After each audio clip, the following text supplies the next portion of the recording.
আহারের নবীর ওয়ারিসদেরকেও কত ছোট ছোট বাচ্চারা কত মহাব্বত করে। শায়েখে চরমনায় যখন বক্তব্য দিতেছিলেন, ছোট একটা বাচ্চা এক বোতল পানি ওর হাতের মধ্যে, ও নিয়ে বারবার করে মানুষ ধাক্কা দিয়ে দিয়ে দিয়ে আগায়। আহারে বলতেছে, আমি হুজুরের এক বোতল পানি খাওয়াবো। মানুষগুলো বারবার কয়, তুমি যাইতে পারবো না, বাচ্চা মানুষ। বলে না, এই পানির বোতলটা আমি হুজুরের হাতে দেব। এই বাচ্চা সবাই ধাক্কা দিয়া দিয়া দিয়া দিয়া সামনের দিকে আগায়। এই বোতল, পানির বোতলটা শায়েখের হাতে দিয়া বাচ্চা ঠান্ডা হয়েছে। ও দুনিয়ার মুসলমান, কি করে তোমাদেরকে বুঝাবো? নবীর ওয়ারিসদেরকে মোহাব্বত করে নেওয়ালা আজও দুনিয়ার জমিনে আছে।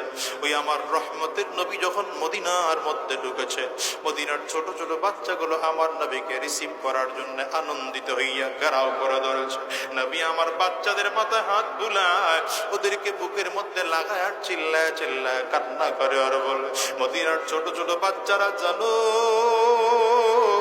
কেন আমার মক্কা ছাড়তে হইল? কেন আমি মক্কা থেকে হিজরত করলাম জানো নাকি? আমার মক্কার কাফির মুশরিকরা মক্কা থেকে হিজরত করতে বাধ্য করেছে। তোমরা আমার চিরজীবন মহাব্বত এমন কুরবানি না, আমাকেও তোমরা তাড়িয়ে দিবা। ওই মদিনার ছোট ছোট বাচ্চাগুলো চিল্লায় ডাক ডাক, ওগুলো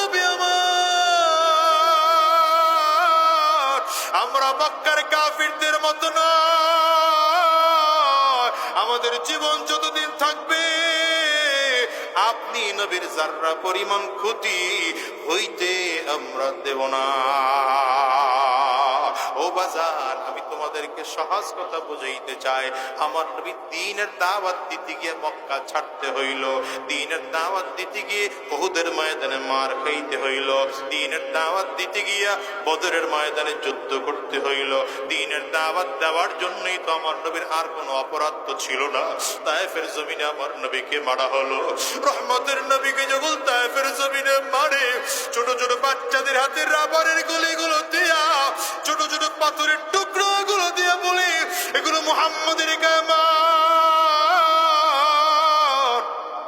এই বাচ্চাগুলো বুঝে না, রাবারের গুলিগুলো দিয়ে যখন জোরে জোরে পাথরগুলো আমার নবীর শরীরের মধ্যে মারে, আমার নবীর চামড়া ছিদ্র হইয়ে গোশতের মধ্যে পাথরের টুকরা ঢুকে যায়। রহমতের নবী বেহুশ হয়ে জমিনের মধ্যে পড়ে গেলেন। হুশ ফিরে আসলেন, এমন ভাবে আবার মারতে শুরু করেছে। দ্বিতীয়বারও বেহুশ হয়ে জমিনে পড়ে গেলেন। আবার হুশ ফিরে আসলেন, আবার কাফিররা এমন মারতে শুরু করলো, নবীজি তৃতীয়বারও বেহুশ।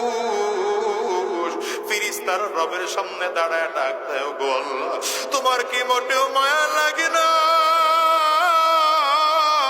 তোমার কি মোটেও দয়া হয় না? তোমার হাবিবের দিকে তাকাইয়া দেখো, তোমার হাবিব আজকে বড় একা। মক্কার ওই তায়েফের বড় বড় কাফির মুশরিকরা তোমার নবীকে মারতে মারতে জমিন থেকে বিদায় করে দিল। আমার আল্লাহ ডাক দেয়, জিবরাইল যাও। জিবরিল আমিন আসছেন, পয়গম্বর যদি আপনি বলেন, পাহাড়ের দায়িত্বরত ফেরেশতাদেরকে নিয়ে হাজির হইলাম, দুই পাহাড়ের চাপ দিয়ে তায়েফবাসীকে জমিন থেকে বিদায় করে দেব। রহমতের নবী আমার বলেন, না না, আমার তায়েফবাসীকে জমিন থেকে বিদায় করা যাবে। উহুদের ময়দানে নবী মার খায়, দান মুবারক শহীদ।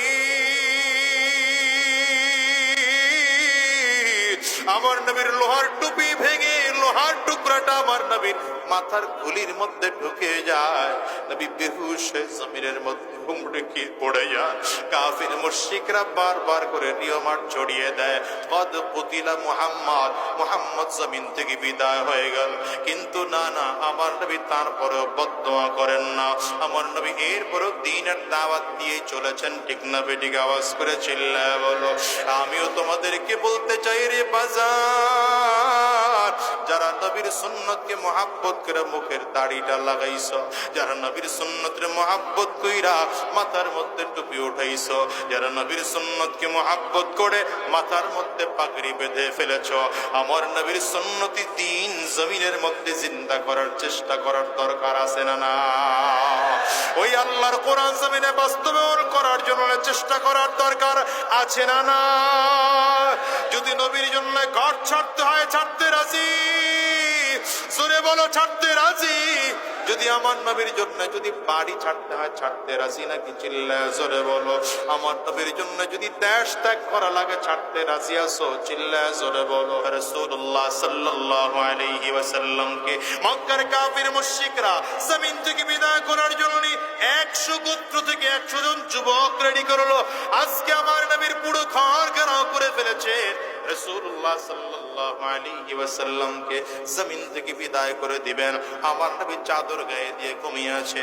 জিবরিল আমিন চলে আসছেন। পয়গম্বর, আল্লাহ তাআলা আগেই বলেছিলেন যে কোনদিন আপনার হিজরত করা লাগবে, ঠিক এখন সময় হয়েছে, এখনই আপনি হিজরতের জন্য রওনা করেন। রাসূলুল্লাহ সাল্লাল্লাহু আলাইহি ওয়াসাল্লাম বলেন, বাহিরে কাফির মুশরিকরা সব আমার ঘরটা ঘেরাও করে দাঁড়িয়ে আছে, আমি কেমন করে যাব?